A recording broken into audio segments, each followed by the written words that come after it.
Assalamualaikum warahmatullahi wabarakatuh. Selamat pagi anak-anak semua.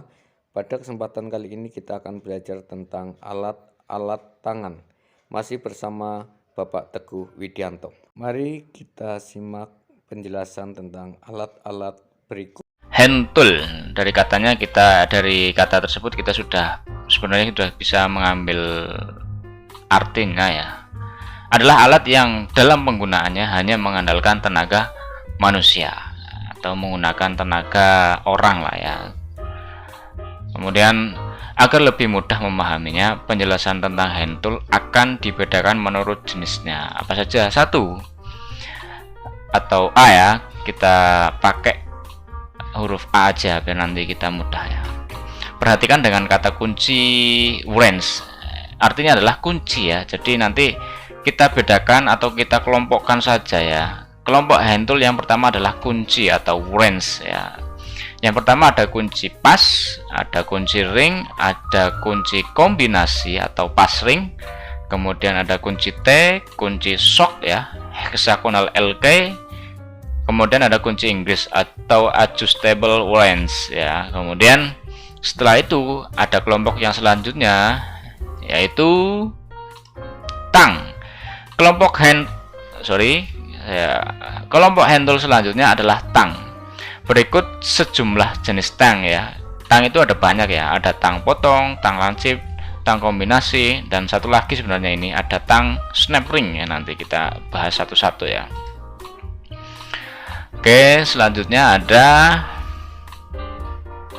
obeng ya. Obeng mungkin adik-adik sudah sering ya dan sudah pernah lihat atau bahkan sudah pernah memakainya ya, karena ini umum sekali di kehidupan kita ya. Kelompok hand tool selanjutnya adalah obeng, dan berikut macam-macam obeng. Yang pertama ada obeng min plus, kemudian ada obeng fleksibel, ada obeng gagang stabil, ada obeng magnet, ada obeng test pen, obeng aksesori, dan nanti mungkin ada obeng ketrok bahasanya. Obeng apa itu ya? Obeng yang menggunakan palu dalam penggunaannya ya. Oke, selanjutnya adalah palu ya. Palu atau hammer adalah peralatan yang wajib ada saat melakukan perawatan pada mesin mobil. Berikut adalah jenis-jenis palu yang sering digunakan. Yang pertama ada palu paku atau nail hammer. Kemudian ada palu konde ya. Ini salah tulisannya, konde sebenarnya. Nomor 3 ada palu karet, 4 palu plastik, yang 5 ada palu truk atau clamping ham. Oke, kita masuk ke yang pertama. Kelompok yang pertama itu tadi ada kunci ya. Hand tool yang pertama adalah kunci atau wrench ya. Yang pertama kita lihat ada kunci pas. Kalau bahasa internasionalnya itu yaitu open end spanner ya. Kunci pas dibuat dari bahan baja tensil tinggi yang mempunyai paduan logam krom vanadium. Kunci ini memiliki tangkai atau seng dengan kepala di masing-masing ujung yang membuat sudut 15 terhadap tangkainya. Seperti ini ya bentuknya ya. Pada desain khusus terdapat kunci pas dengan arah rahang yang 90 derajat. Maksudnya itu ini arah rahangnya 90 derajat seperti ini ya. Kalau yang satunya kan ada di angka 15 ya. Digunakan untuk melepas baut atau mur yang sudah dikendorkan dengan kunci soket atau kunci ring ya. Kunci pas dapat melepas baut dengan cepat. Kunci pas tidak boleh untuk mengencangkan atau mengendorkan baut yang belum kendor, karena dapat merusak kepala baut atau mur mengingat bidang sentuhnya yang hanya sedikit. Dari bentuknya seperti ini ya. Ini nanti ketika ditempelkan ke baut atau mur, ini nanti akan hanya menyentuh beberapa sisi saja. Nah, ini tidak dianjurkan atau tidak boleh digunakan untuk mengencangkan atau mengendurkan ketika bautnya itu masih keras. Jadi ada kunci tersendiri untuk melepas ikatan apabila mesin sudah lama digunakan, dia kan terlalu sudah rapat banget ya. Ini harus dilepaskan dulu dengan kunci ring. Baru untuk melepasnya atau mengendorkannya itu baru menggunakan kunci pas karena lebih cepat, begitu ya. Nah, kelompok kunci selanjutnya adalah kunci ring atau offset ring spanner ya. Berbeda dengan tadi, kalau kunci ring ini memiliki lubang seperti ini ya. Kunci ring adalah kunci yang pada kedua ujungnya memiliki bentuk cincin ring. Pada bagian dalam ring tersebut dibentuk berlubang dan bersudut hingga membentuknya menjadi heksagonal, segi 6 atau segi 12. Pada lubang inilah kepala baut ditempatkan untuk dilepas atau dikencangkan. Kunci ring memiliki cengkraman yang lebih baik karena mampu memegang setiap sudut kepala baut, sehingga kunci ini meminimalisir kemungkinan kunci tergelincir saat digunakan.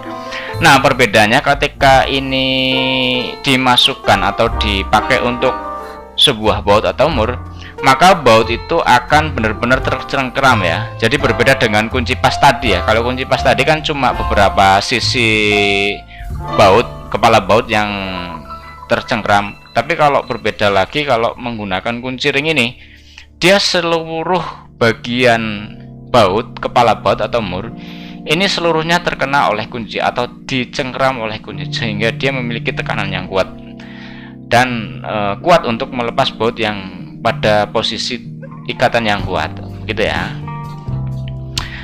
Nah, kemudian ada kunci kombinasi pas ring atau combination spanner seperti ini. Jadi ujungnya itu kunci pas, ujung satunya adalah kunci ring. Nah, kunci kombinasi merupakan perpaduan antara kunci pas dan kunci ring. Tujuannya memudahkan penggunaan pada bagian-bagian yang letaknya tersembunyi dan cukup sempit. Nah, jadi ketika kalian itu sudah tahu antara fungsi kunci ring dan kunci pas, nah ketika kalian kerja di tempat yang sulit jangkau itu kan perlu bolak-balik mengambil ya, maka diciptakanlah sebuah kunci kombinasi. Di situ dapat kunci pas, kemudian ada kunci ring yang dinamakan dengan pas ring biasanya disebutnya ya. Kelompok kunci selanjutnya yaitu kunci T. Kunci T merupakan alat yang memiliki fungsi untuk membuka dan memasang baut atau mur pada area yang sempit dan jauh dari permukaan. Maksudnya apa? Ini fungsinya bentuknya seperti obeng ya. Semisal ada baut di dalam sini, kemudian letaknya itu ada tutupnya ya. Jadi ini perlu masuk, kan tidak bisa menggunakan kunci pas atau kunci ring ya. Terus kunci apa yang digunakan ya? Ini namanya kunci T ya. Fungsi kunci T ini biasanya digunakan untuk membuka baut cover sepeda motor dan mobil di area yang sulit jangkau oleh kunci pas atau kunci ring. Dengan demikian, gagang yang panjang dan lubang sok pada ujungnya menjadikan kunci T ini dapat mencengkram kepala baut dengan kuat, sehingga kemungkinan terjadinya kerusakan pada kepala baut atau mur pun sangat kecil, begitu ya. Ingat-ingat ya, bentuknya kayak T ini, Pak, mudah diingat juga. Kemudian ada kunci nipple atau flare nut span. Spanner atau kunci ini digunakan untuk mengencangkan atau melepas baut pada sambungan-sambungan pipa yang serupa dengan sambungan-sambungan yang digunakan pada injektor lain atau pipa rem. Terus kemudian ada pipa yang ada di AC juga ya. Jadi bentuknya kayak kunci ring, cuma di sini dipotong. Fungsinya potongan ini apa, Pak? Ini fungsinya adalah untuk masuk ke dalam pipanya ini ya. Jadi dia bisa melepas ikatan yang ada di baut ini. Biasanya disebut dengan baut nipple ya. Kunci jenis ini dirancang untuk melonggarkan atau mengencangkan ferrut nul pada fuel line dan tidak boleh digunakan untuk tujuan umum atau aplikasi dengan torsi tinggi. Torsi ini maksudnya tekanan tinggi ya. Ini tidak boleh digunakan. Jadi ini fungsinya beda dengan kunci ring. Walaupun dia bentuknya hampir mirip dengan kunci ring, tapi ini tidak bisa digunakan untuk tekanan yang tinggi. Kemudian ada kunci shock atau shock wrench. Kunci shock berbentuk tabung dengan bagian tengah ini ya. Di sini nanti ada lubangnya ya. Kelebihan yang dimiliki oleh kunci shock adalah mampu menyerahkan seluruh permukaan sisi kepala baut atau mur sehingga mencegah tergelincirnya kunci yang dapat mengakibatkan kerusakan pada benda kerja. Jadi dia hampir sama dengan kunci ring, namun dia itu memiliki ketebalan yang lebih baik, kemudian bentuknya seperti tabung, mampu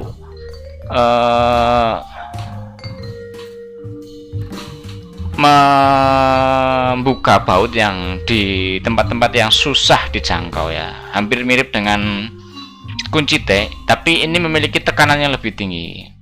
Dapat digunakan untuk melepas dan atau mengencangkan baut yang berada dalam permukaan, contohnya adalah mur roda mobil. Bisa dipakai bersamaan dengan beberapa alat pelengkap, contohnya adalah dipadukan dengan kunci ratch, extension bar, kunci T sliding bar, dan kunci momen. Dengan begitu bisa lebih mempermudah proses pengerjaan membuka atau mengencangkan baut serta mur ya. Kemudian engkol percepatan, ini adalah salah satu bagian dari kunci shock ya. Alat ini digunakan untuk melepaskan dengan cepat baut atau mur yang sudah kendor. Dibutuhkan ruang yang cukup untuk dapat mengaplikasikan alat ini. Jadi ini adalah pegangan tangannya, ketika sudah dikendorkan ini bisa diputar secara cepat. Nah, ini adalah salah satu rangkaian dari kunci shock ya. Kemudian ada ratchet ya, atau seperti ini bentuknya ya. Ini kunci shocknya, kemudian ini bisa dipasangkan ke sini. Kelawan kunci shock yang digunakan untuk melepas atau memasang baut yang dalam keadaan longgar tanpa harus melepas kunci shock. Jadi dia tidak harus diangkat kemudian dimasukkan lagi, enggak. Ini tinggal diputar aja. Kretek, kretek, kretek, biasanya berbunyi seperti itu ya. Selama proses melepas atau memasang cukup dengan hanya menarik atau mendorong batang ratchetnya untuk mengubah arah putaran kunci shock, cukup dengan memutar kunci pembalik. Kunci pembaliknya ini ya. Ini untuk mengencangkan, kemudian ketika mau untuk melonggarkan ini tinggal digeser. Set. Gitu ya. Bagian dari kunci shock selanjutnya adalah batang geser T, sliding T bar. Nah, sebuah T bar digunakan untuk mengendorkan sebuah mur atau baut yang sangat kencang. Alat ini menggunakan dua pegangan yang digunakan untuk memberikan tekanan pada arah yang berlawanan. Kunci shocknya akan dipasangkan di sini, kemudian ini bisa digeser ke kanan atau ke kiri, atau mungkin bisa berada di tengah-tengah seperti ini. Ya, ini khusus untuk membuka baut-baut atau mur-mur yang sangat kencang ya. Jadi membutuhkan torsi yang tinggi atau tekanan yang tinggi. Mau gunakanlah batang geser T ini ya. Kemudian ada batang universal atau breaker bar ya, seperti ini bentuknya ya. Kemudian kunci shocknya nanti bisa dipasang di sini. Nah, ini bisa ditekuk lengannya ya. Alat ini gagangnya bisa disambung dengan berbagai jenis penyambung untuk mengendorkan baut-baut yang sangat kuat, misalnya baut kepala silinder ya. Ini ya, menggunakan ini ya. Batang perpanjangan shock.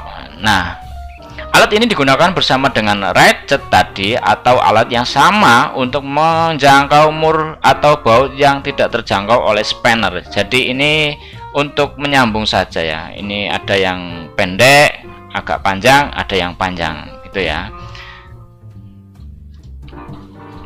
Sambungan shock universal atau universal shock joint wrench ya. Seperti ini. Ini bentuknya. Ini bisa ditekuk, kemudian bisa diputar. Sambungan shock universal digunakan untuk melepas atau memasang baut mur pada posisi-posisi yang menyudut dan tidak terjangkau dengan batang perpanjangan saja. Nah, kalau batang perpanjangan tipenya dia hanya lurus, tapi kalau sambungan shock universal ini ada bisa bengkok, bisa melengkung atau bisa belok lah ya. Tool ini khusus digunakan untuk menjangkau arah yang sulit, yakni soket betul-betul pas dengan nut atau bolt. Jika tidak, maka dapat terjadi slip sehingga tool menjadi rusak dan berisiko timbulnya kecelakaan. Jadi ketika kalian menggunakan atau menemukan baut dengan atau mur dengan posisi-posisi tertentu, ingatlah banyak sekali alat-alat yang bisa digunakan. Jangan asal menggunakan alat, karena bisa menimbulkan resiko kecelakaan. Terus perhatikan tentang keselamatan kerja ya, itu yang utama ya. Oke, kunci shock segi 6 ganda atau double head socket ya. Alat ini berdinding tipis dan dibuat untuk digunakan dengan alat penggerak yang dioperasikan dengan tangan. Alat ini sangat serbaguna karena cocok dipakai pada mur atau baut dalam 12 posisi yang berbeda. Seperti ini ya. Jadi nanti kunci shock kalian bisa melihat ya bentuknya, permukaannya seperti apa. Ini nanti fungsinya tersendiri ya. Kemudian ada yang segi 6 atau single hexagonal. Kita hitung 1, 2, 3, 4, 5, 6. Kemudian dari cirinya, dia memiliki dinding yang tebal ya. Alat ini berdinding sangat tebal dan karena itu sangat kuat. Alat ini sangat cocok untuk digunakan dengan impact gun. Kunci sok secara umum memiliki bidang sentuh pada seluruh bagian kepala baut atau mur dan lebih luas dibandingkan dengan kunci ring, sehingga kemungkinan merusak kepala baut sangat kecil ya. Oleh karena itu, dalam pengencangan yang ekstra disarankan menggunakan kunci sok terutama yang segi 6. Oke ya, contohnya yang perlu pengencangan ekstra itu posisi baut atau mur yang ada di kepala silinder, di roda itu harus benar-benar kencang ya, tidak boleh sembarangan dalam kencangannya. Dan ini menggunakan kunci soket. Kemudian ada kunci sok bintang ya, seperti ini ya bentuknya. Sekilas kunci ini mirip kunci sok segi 6 ganda. Namun berbeda jenis kepala baut yang dapat dibuka dengan kunci ini. Penggunaan dan kelengkapan lainnya sama dengan kunci sok biasa. Jadi yang membedakan hanya bentuk ininya ya. Ada yang segi 6, ada yang tadi ya segi 12 ya, ada yang ya silakan dilihat lagi nanti ya. Kemudian kelompok hand tool kunci yang selanjutnya adalah kunci Allen atau kunci Allen's key ya. Ini mungkin kalian sudah pernah melihat ya. Kunci Allen disebut juga kunci inbus, dibuat dari baja hexagonal high tensile, seringkali dibengkokkan dengan sudut yang tepat dan berbentuk huruf L. Inilah yang disebut dengan kunci L. Dan ada juga yang berbentuk huruf T seperti ini ya. Ada juga kunci Allen yang dioperasikan seperti kunci sok. Allen key digunakan untuk melepaskan atau mengganti mur atau skrup dengan tengah kepala berbentuk segi 6 atau Allen head clamp. Nah, biasanya ada mur ya atau skrup. Nah, atasnya itu kepalanya berbentuk segi 6. Inilah kuncinya yang digunakan nanti ya. Oke, next. Yang nomor 6 bagian kelompok kunci adalah kunci Inggris atau adjustable spanner. Alat ini hanya digunakan bila spanner atau soket yang tepat untuk pekerjaan tersebut tidak tersedia. Jadi ketika kamu menemukan baut ya atau soket ya, itu tidak tersedia di ukurannya ya, maksudnya ya, ukurannya tidak tersedia di kunci-kunci yang sudah kita bahas tadi, maka alat yang digunakan adalah kunci Inggris ini ya, seperti ini ya. Mungkin kalian sudah pernah memakainya ya. Biasanya ukuran-ukuran besar ya. Wrench ini memiliki head dengan salah satu jauh tetap dan jauh yang lainnya bisa di setel. Maksudnya ini tetap, jauh yang satunya ini bisa maju atau mundur untuk sesuai ukuran yang mau digunakan ya. Mungkin ini sudah familiar di kalian, di masyarakat umum banyak yang memiliki juga ya kunci wrench ini ya, atau kunci Inggris ini ya. Kemudian ada kunci roda atau wheel brace ya, bentuknya seperti penyilang seperti ini ya. Alat ini digunakan untuk melepaskan dan memasang kembali pelek atau mur nut pada roda ya, seperti ini ya. Alat ini biasanya memiliki 3 atau 4 ujung soket dengan ukuran yang berbeda-beda. Hal ini membuat sebuah wheel brace cocok untuk berbagai penggunaan pada kendaraan. Jadi yang satunya masuk mur, yang satunya nanti bisa diinjak atau ditekan. Nah, ingat kalau di roda itu kan tekanannya sangat kencang ya, membutuhkan tenaga yang ekstra. Gunakanlah kunci roda ini ya. Kemudian ada kunci busi atau spark plug shock. Kunci busi ini adalah alat yang berfungsi untuk mengendurkan, mengencangkan, serta memasang dan melepas busi kendaraan. Ini ya bentuknya seperti ini ya. Jadi ada khusus untuk melepas busi, yaitu kunci busi. Oke, itu tadi kunci bentuk-bentuk daripada kelompok kunci ya atau wrench ya. Kita masuk yang kelompok nomor 2, yaitu ada kelompok tang. Kelompok hand tool selanjutnya adalah tang. Berikut sejumlah jenis tang dan fungsinya. Yang pertama ada tang potong atau side cutting plier. Tang ini dapat digunakan untuk melepaskan dan memasang cotter pin, memotong selang berdiameter kecil pipa tembaga, baja berdiameter kecil, mengelupas isolasi dari kabel, dan sebagainya. Berhati-hatilah saat memotong kabel listrik. Pastikan rangkaian sudah dimatikan untuk mencegah agar tidak terjadi percikan api atau sengatan listrik ketika kalian melakukan pemotongan menggunakan tang ini ya. Perhatikan ujungnya ya, seperti ini ya. Ini lebih pipih, dia tajam ya, seperti tapi tidak setajam silet ya, dan tidak setajam gunting tentunya.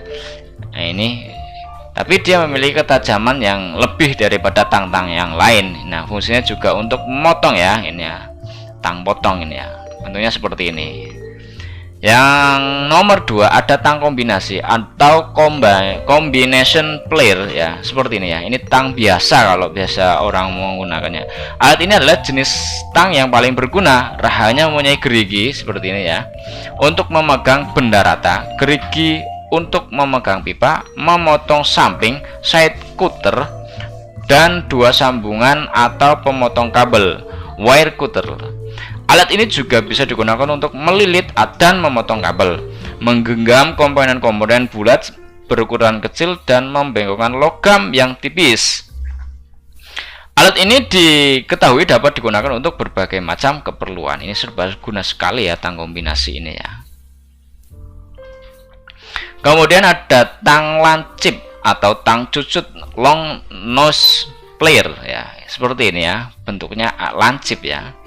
Rahangnya berukuran panjang dan diruncingkan dengan permukaan penggenggaman yang bergerigi tajam. Alat ini digunakan dalam pekerjaan di ruangan-ruangan sempit untuk membengkokkan dan membentuk kabel atau lembaran besi yang lunak. Oke ya. Kemudian ada tang sambungan slip. Tang sambungan slip salah satu pegangannya memiliki lubang yang kecil ya, seperti ini ya. Dan pegangan lainnya mempunyai lubang pin yang bisa digeser. Nah, maksudnya ini ya, bisa digeser nanti ya. Alat ini dapat digunakan untuk mencengkeram komponen-komponen kecil atau bisa diperbesar untuk mencengkeram komponen-komponen yang lebih besar. Seperti ini. Ini semisal batang yang atas ini bisa digeser ke bawah, otomatis rahangnya akan semakin besar. Ini untuk memegang potongan yang besar. Ketika posisi seperti ini, meletup seperti ini, maka ini berfungsi untuk memegang potongan-potongan komponen yang kecil. Kemudian ada tang air interlocking joint player atau multi grip. Multi grip mempunyai kelebihan yang sama seperti slip joint. Namun dengan pemilihan ukuran jepitan yang lebih besar, alat ini akan menjepit benda bundar atau bengkok dengan sangat kuat. Tool ini cocok untuk membengkokkan kabel, melepas dan memasang klip dan spring, dan cramping sambungan listrik. Untuk pemakaian pada fastener, pastikan bahwa kedua jauh sejajar dan bersentuhan dengan rata pada sisi-sisi nut atau bolt. Ini harus rata ya, dan ini bisa digeser-geser. Perbedaannya ini memiliki lekukan. Kalau tang sebelumnya kan hanya lurus, ini memiliki lekukan, dan ini digunakan untuk pipa ya. Oke, selanjutnya ada bentuk tang yang seperti ini, biasa disebut dengan face grip ya. Ini biasanya digunakan sebagai skrup bangku portable berukuran kecil untuk menahan komponen yang dilas, diruncingkan, dibor atau dipotong. Face grip adalah tool pengunci yang dapat digunakan untuk menahan null bolt, pipe fitting, plat besi jauh tidak selalu sejajar satu sama lain pada saat bukaan jauh semakin lebar. Oke, di sini ada sebuah skru atau pengatur setelan. Kemudian ketika ini dilonggarkan, maka mulutnya ini atau jauhnya ini akan semakin lebar. Kemudian ketika ditutup, nah di sini terdapat sebuah pengunci. Nah inilah yang digunakan untuk mengunci ya. Semisal kalian sedang mengelas dan butuh pegangan, gunakanlah alat ini atau yang dinamakan dengan face grip ya. Oke, yang selanjutnya ada kelompok tang yang dinamakan dengan tang sirklip dalam atau internal clip player ya. Ini disebut juga dengan tang snap ring ya. Snap ring ini ya. Kemudian tang ini memiliki ujung yang lancip dan berukuran dengan lubangnya snap ring ya. Kenapa ada istilah dalam, Pak? Istilah dalam ini adalah ketika snap ringnya itu ditekan ke dalam atau dicepit, maka dia akan semakin mengecil diameternya dan bisa dilepas dari lubang. Contohnya ada di bagian shock atau bagian shock breakers kendaraan sepeda motor, itu terdapat sebuah snap ring. Untuk melepas snap ringnya ini, gunakanlah tang sirklip dalam. Kemudian ada tang sirklip luar atau external circlip pliers ya. Berbeda dengan tang yang sebelumnya ya, tang sirklip dalam ya. Kalau sirklip luar ini dia berfungsi untuk melonggarkan atau melebarkan diameter snap ring ini ya. Ketika ini ditekan, maka ujung saunya jauhnya ini akan semakin membuka, otomatis snap ringnya akan semakin melebar dan terlepas dari batang ini ya. Oke ya. Yang kelompok selanjutnya ada obeng ya. Ini mungkin kalian sudah familiar sekali ya dengan obeng ya. Oke, berikut adalah macam-macam obeng. Silahkan perhatikan kepala daripada murnya ya. Di sini ada minus seperti ini ya, kepalanya seperti ini. Maka gunakanlah obeng yang min. Ketika positif, gunakanlah yang positif seperti ini. Ada juga yang bentuknya seperti ini, ada yang ukurkan berapa, segi berapa ini, 1, 2, 3, 4, 5, 6, 12 ya. Silakan gunakan kepala obeng yang bentuknya seperti ini. Tinggal dicocokkan saja ya, tidak terlalu membingungkan kalau obeng. Di sini ada obeng set ya, nanti Bapak Ibu guru kalian akan menunjukkannya ya. Kemudian ada obeng ketok atau impact driver ya. Bentuknya seperti ini ya. Kepalanya bisa diganti-ganti sesuai dengan bentuk daripada murnya ya. Obeng ketok digunakan untuk mengencangkan atau melepas skrup dengan kekencangan yang lebih, berbeda dengan obeng biasa ya. Diaplikasikan dengan cara memutar gagang obeng ke arah mengencangkan atau mengendorkan, kemudian menahan dengan tetap menekan. Jadi ini tetap menekan, arahnya mau kemana, mau mengencangkan atau mengendorkan, tetap ditekan. Selanjutnya ujung gagang obeng dipukul dengan palu. Nah, ketika kamu contoh nih, ketika kalian mau melepaskan ya, maka tekan dengan tangan dulu ke arah melepaskan ya, atau berlawanan dengan arah jarum jam, kemudian kalian pukul atasnya dengan palu. Mata obeng dapat diganti-ganti sesuai ukuran yang pas dengan sesuai kepala skrupnya ya. Jadi di awal saya sudah bilang ini bisa diganti-ganti. Oke ya. Kelompok yang terakhir ada palu, atau sering kalian jumpai di rumah, mungkin ada yang punya ya. Yang pertama ada palu konde ya, ball pin hammer ya. Alat ini mempunyai bola di salah satu ujung dan permukaan yang rata pada ujung lainnya ya. Nah, ketika kalian menemukan palu seperti ini ya, ini yang dinamakan dengan palu konde ya. Ini bentuknya seperti bola, yang ujung satunya ini rata ya. Alat ini digunakan untuk membuat paku keling atau rivet, membentuk logam, memukul dan pahat, serta fungsi-fungsi lainnya yang sejenis. Kemudian yang nomor 2 ada palu kuningan atau brass hammer. Alat ini digunakan untuk pemukulan berkekuatan sedang ya. Jadi beda ya bahannya ya. Biasanya yang membedakan palu itu di bahannya ini ya. Ini tidak boleh untuk memukul kekuatan tinggi, maka ini yang akan kalah nanti ya. Dan mencegah agar tidak merusak komponen-komponen yang dipukul. Kayak yang nomor 3 ada palu plastik atau plastik hammer ya. Tentunya ini terbuat dari plastik ya. Kepalanya ini ya. Alat ini juga digunakan secara brass hammer, namun ditunjukkan hanya untuk pemukulan ringan ya. Jadi beda-beda nanti ketika kalian memukul benda kerja itu harus disesuaikan dengan palunya ya, tentunya tidak boleh asal ya. Kemudian ada palu kulit atau raw head hammer. Ini dibuat dengan permukaan dari kulit. Alat ini digunakan untuk memukul permukaan-permukaan benda yang sangat halus atau bahan-bahan lunak tanpa mengakibatkan keausan ya. Jadi ketika kalian menggunakan palu ini, ingat ya, gunakanlah yang sesuai dari spesifikasinya ya. Kemudian ada palu karet atau rubber mallet ya. Bagian kepala dibuat dari karet yang keras yang sangat keras ya. Karetnya itu beda ya, karet yang sangat keras ya. Membuatnya sangat cocok untuk pemakaian seperti pemasangan ban ya. Ini palu karet ya. Berbeda-beda nanti ya. Ingat ya, diingat-ingat ya nanti.